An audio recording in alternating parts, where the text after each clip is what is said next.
hello everyone, and welcome to The Construct. Welcome to yet another episode. If you're new here, welcome to The Construct. If we have been riding and doing this thing together, I'm glad that you're back, and thank you for the opportunity of getting to share myself with you. So my name is Upilile Mpemba. And yeah, so we are starting another episode. So today, right, I actually had a couple episodes that I wanted to do right before this one, but I realized, no, this actually, you know what, this is actually very important, and we're gonna need to cover it, and I'd want to cover it early, so now you are not finding your way and then bam, fake 10. Yo, fake tender, yeah. Fake tenders, fake hustlers, fake invoices, fake delivery notes.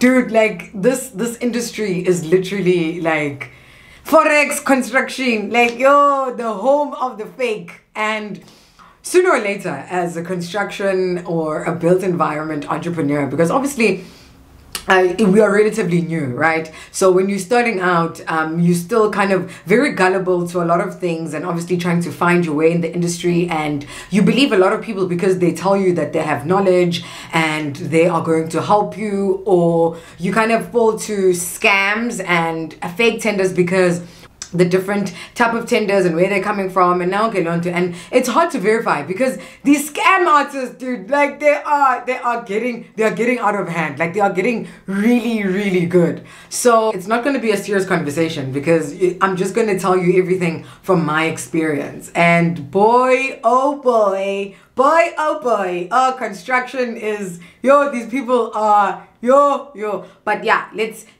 what I want to do in this video is I want to give you, like, at least I'm not going to take you all the way, because obviously Nami, I haven't reached the pinnacle, and these scammers, they're always improving the technology, but things that I've picked up and things that you can look out for in terms of just, I know this one doesn't seem like it, because you know what the problem is, we're so eager, and like you want your first project and you want it to work out, and you really want, you want to get into the scene, you want your Gucci belt, like as soon as you get that first tender, you get to a point where you're just like, okay, so Transnet or DOT, about they recognized my company, and so now my company is like I'm an entrepreneur in the built environment.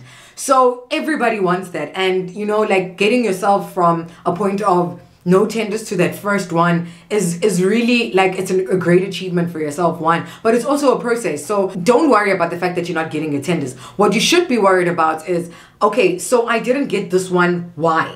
And so what I always tell my clients and the people that I do consults with is, don't worry about your first tender. Like, it's gonna come. Like, if the point is to learn the process of being the one that gets the tender, and it's not, as I always say, that it's not a drop in the ocean. So if you didn't get this tender, you need to research why didn't you get it. So next time that you're doing a tender, you know exactly what to change. If it was the price, or maybe if it was where you bought the materials from, or was it the spec, or was it your compliance, or did you fill the document incorrectly? So every time that you tender, right, and you don't get awarded, because sometimes they don't give you responses, but that there's a certain threshold, so maybe after 3 months, call them back, even less than that, call them back and ask, okay, cool, this, because the tender document always has the person that you can contact, so, and that person is always willing to take questions and to kind of give you answers, because that's they have to do that, they are liable to do that, they have to tell you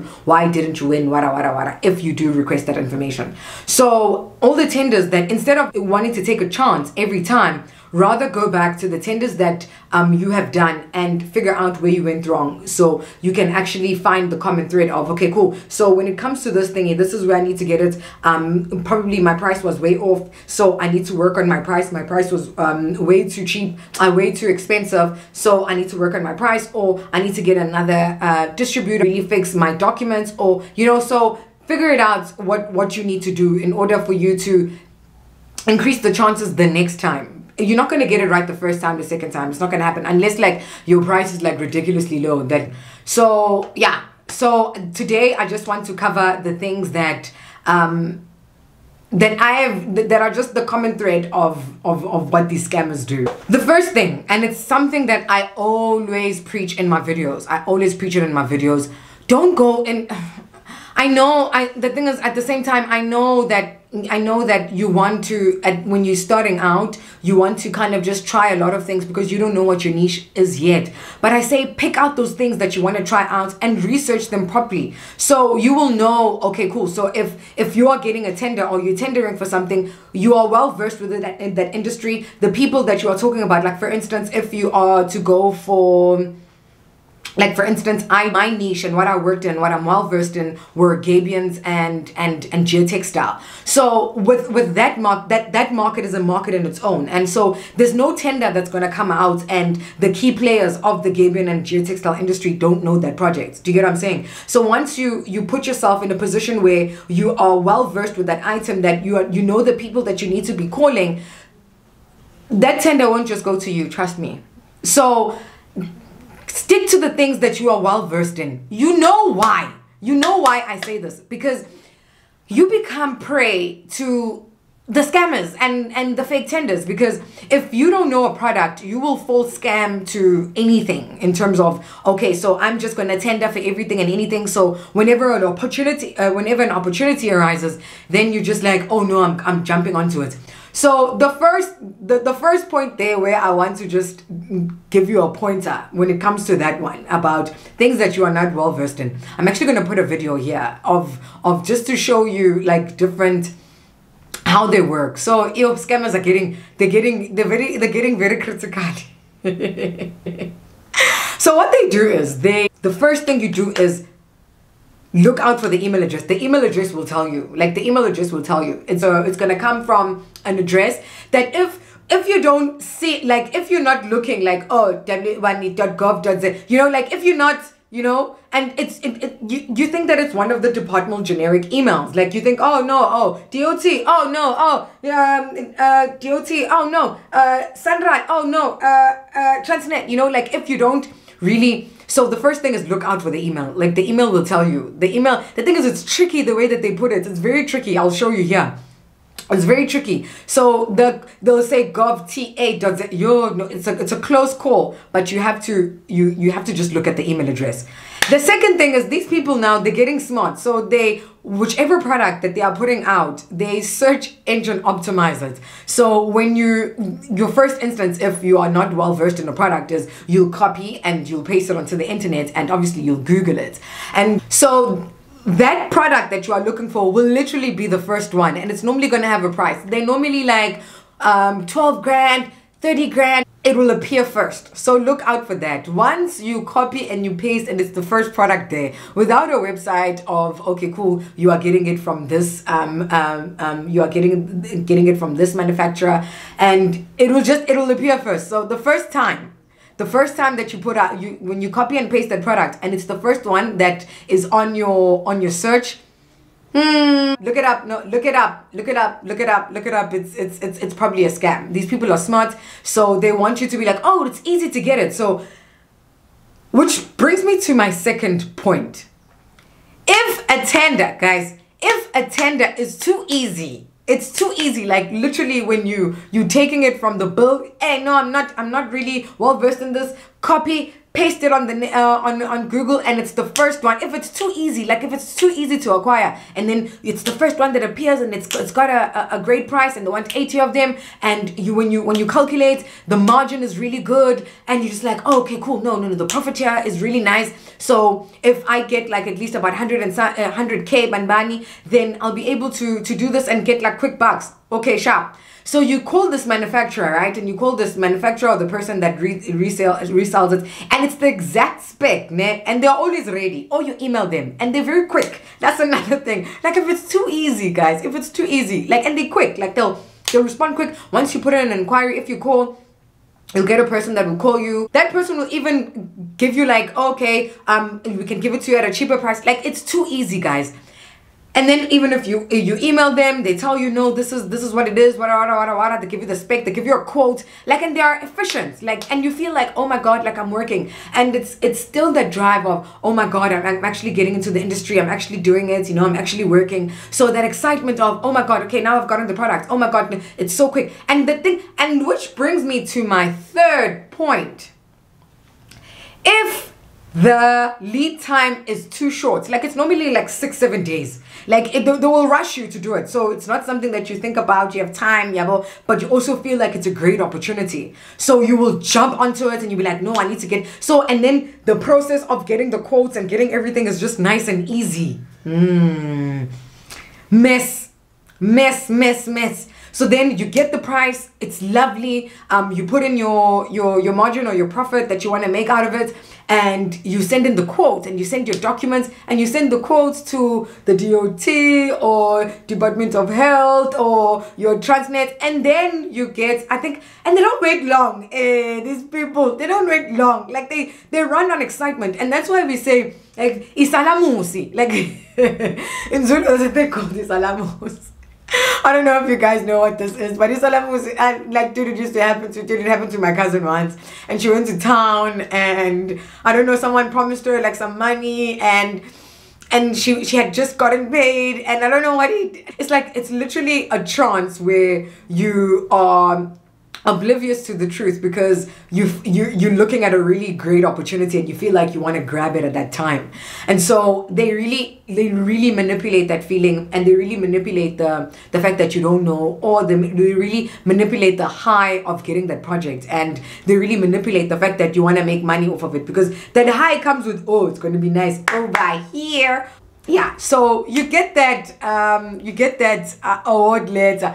Oh no. If you get there, so describe these things in step for you. So it's first the email address, that's the first step. Then you get to the SEO and the product being just the first one. Then it gets to just the fast communication, and then it gets to now you are buying this, and they always give you transport, and you calculate it. Yes, the delivery is always in a short space of time. So now you've calculated all these things. So all you got to do now is you've been awarded this project, right? So now you have to deliver it within a short amount of time. Also look out for that. That's a red flag as well. Like, once it's a short amount of time, it's also a red flag. So they'll probably say you need to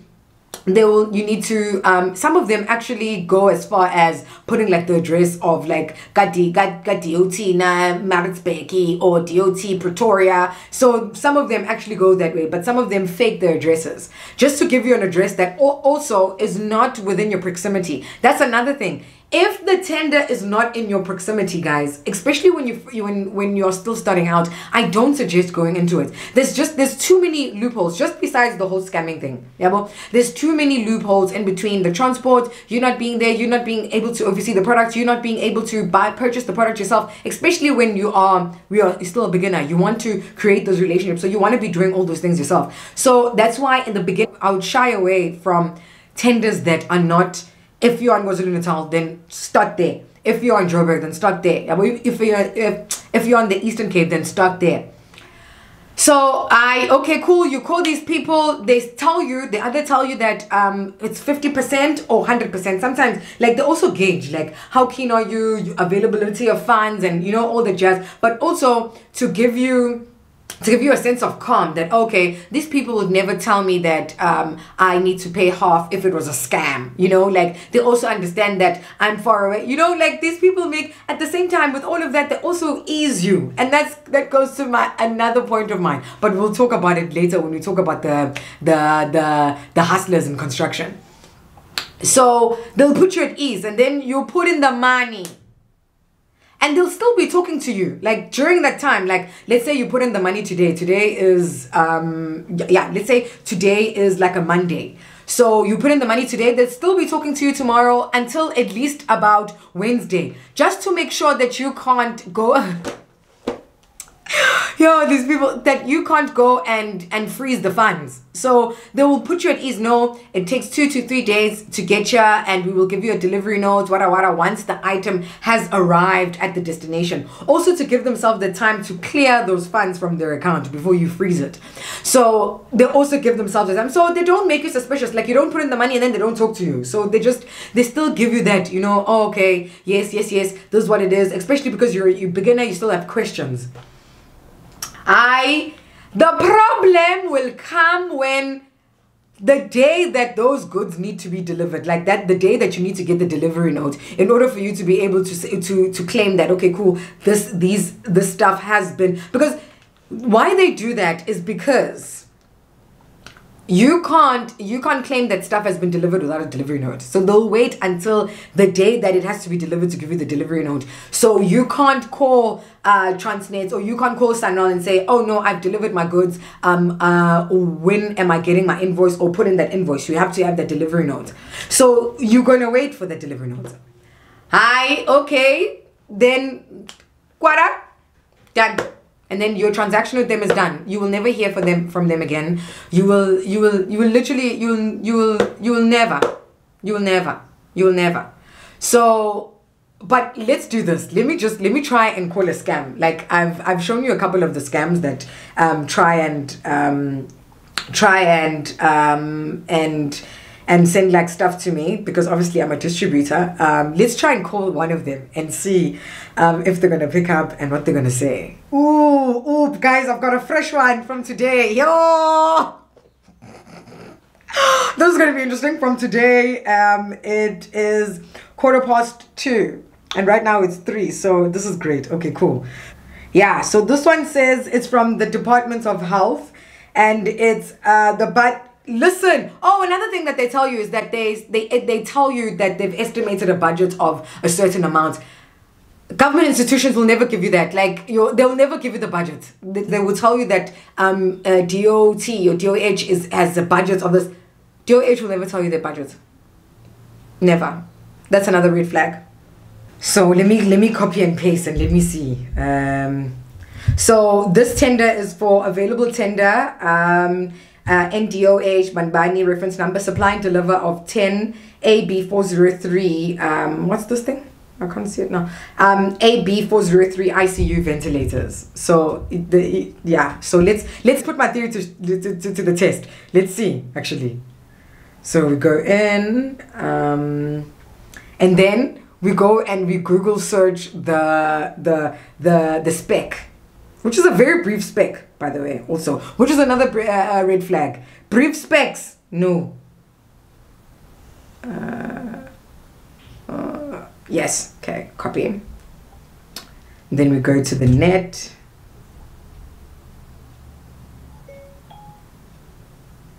Paste. Let's see. Oh, ta-da!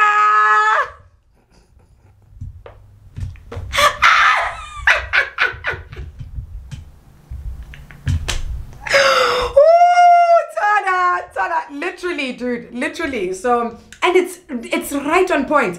AJB403 ICU ventilator, and it's right there, my boy, right there, my boy. Yo, okay, cool. So let's try and call them and see. Oh, so let me call the people. Let's first call the people. Let's see.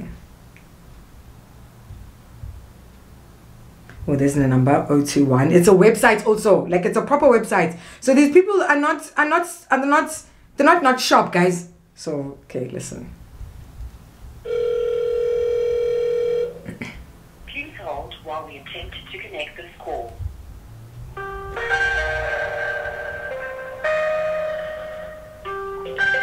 This is the part where they're transferring into a cell phone, so it's gonna make it look like it is legit. So they use like a landline and they transfer it to a cell phone. So the landline makes it look legit, like it's an actual company. So this is what they do. Oh, they're not answering these ones. Hello? Hello? Hello? Hello?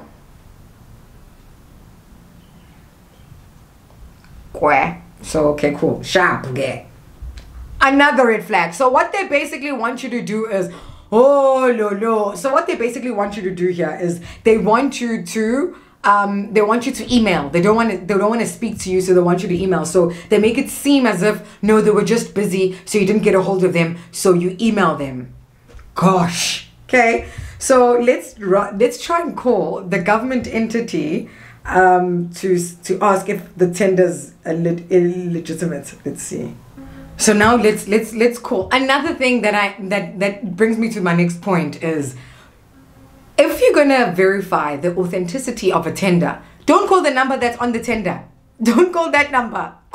Google the number for what your age or whatever it is, and use that number. Don't use the number on the tender. Obviously, it's gonna be those fake people. So let's call these people and let's see.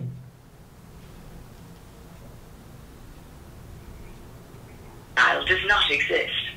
Sorry, the number you dialed does not exist. This one, they just made it too easy. But at the same time, you never. Oh Lordy Lord. Dial does not exist. Guys, like, nothing they do checks out. But I don't give props to these ones. These ones were really, their scam was just, man. There are some that are really hectic with their scams. Like you get through to the numbers. These ones are just. So do all of these things, guys, and figure it out. So I've given you the pointers for the fake tenders. But obviously you need to understand that also these people are smart. You know, the bigger the scam, the more people it requires and the more skills it requires. So you need to understand that every scam is going to be different. Like they're getting complacent now, so because now they're using like the same strategy to kind of hit like different people though, you know. So that's why I want to do this video, because it always happens like this. It's just a matter of it was your first time. So, and then we get to move over to the fake hustlers. The one thing that we need to know about this industry is that everybody's relatively new. You know, like in every stage of the industry, you're a newbie. So whether you're still starting off, you're a newbie there. Whether you are now have started like your first couple of tenders, within that process, you're still a newbie there. Whether you have gotten a couple of tenders and now expanding, so you're also a newbie there. So most of us, because obviously racism, we're still kind of building. So we are still relatively new. The scams are just out of this world. Like there's one thing that my husband always tells me is there's nobody that has proof like a liar. There's layers, there's just different layers. Like they'll come at you from different layers for you to trust, because they want to build the trust, because they are lying to you. No, we've all been there, dude. Like, I didn't get like scammed in terms of tenders. I got scammed in terms of people. I've got this thing of I believe in people's dreams. Like I'm the type of person that if you sit me down and you really tell me what you want, and I think it also comes with my job because I'm a strategist. So I'm always trying to devise different ways of just, you know, making something work. So I think that's also, it's a strong point, but also it's an Achilles heel, man.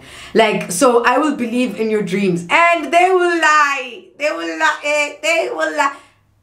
They will lie. They will lie. They will want money, because obviously you're new in the industry and you see them as a person that is more established, or you know, like you trust them because they've given you so much proof of what they do, and you are literally like, you know what, you know, I really believe in what you're trying to do. I see your vision. The problem is seeing the vision. You know, it's worse when if you're gonna go there and you're gonna go with this thing. This thing. And my sister left, yes, this thing.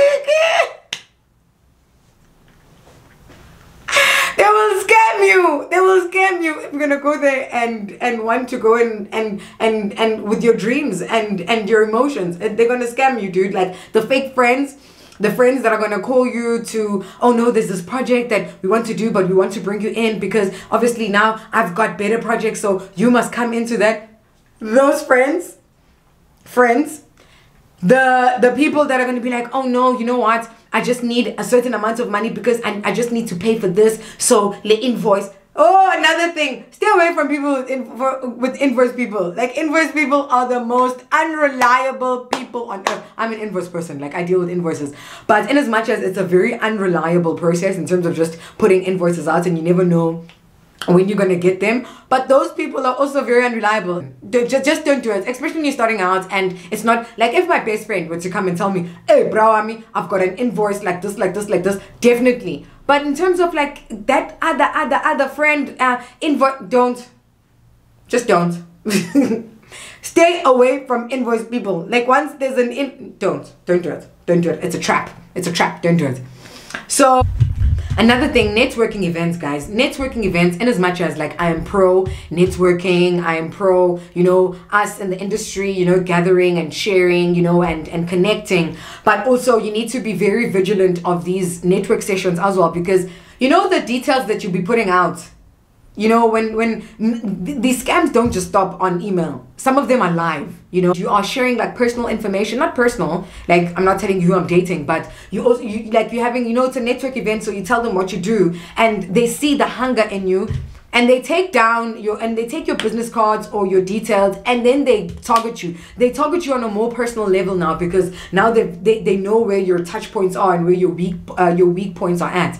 So also be vigilant in the network events. Don't give your information out just all willy-nilly. Instead, in terms of just from a personal point of view, what I always say is, always differentiate your email addresses. The email address that you use for work, and the email address that you use for your personal stuff, use for your personal stuff. So the stuff that when it comes to your tender request and whatever, use a certain email address. And when it comes to your personal stuff, in terms of just you being the owner of the business, you have your own email address. So for instance, your sales address or your info address or your admin address, and then your like for instance me, psmpamba@mdistributors.co.za. So I know that certain emails, and I've filtered a lot of the other stuff, the company stuff, into just the business stuff. I'm using just my personal one for those things that need my attention quickly, because I know if I don't give my email address out, that wasn't my email address, but I don't give my email address out just willy-nilly. You know, I sift. There are certain people that have like my business address, the one that if you emailing that address, then you are talking to me, and you are talking about serious money, and I've vetted you in a certain way, and I can take it seriously. Whereas with those Gmail ones and all that jazz, they stay in the other email. Oh, and the hustlers, you know, and then the hustlers are that post oh, when days are dark, friends are few. With those quotes, like, I'm gonna hustle. Oh, scams. Why when your days are dark, your friends are few? Because you are scamming people.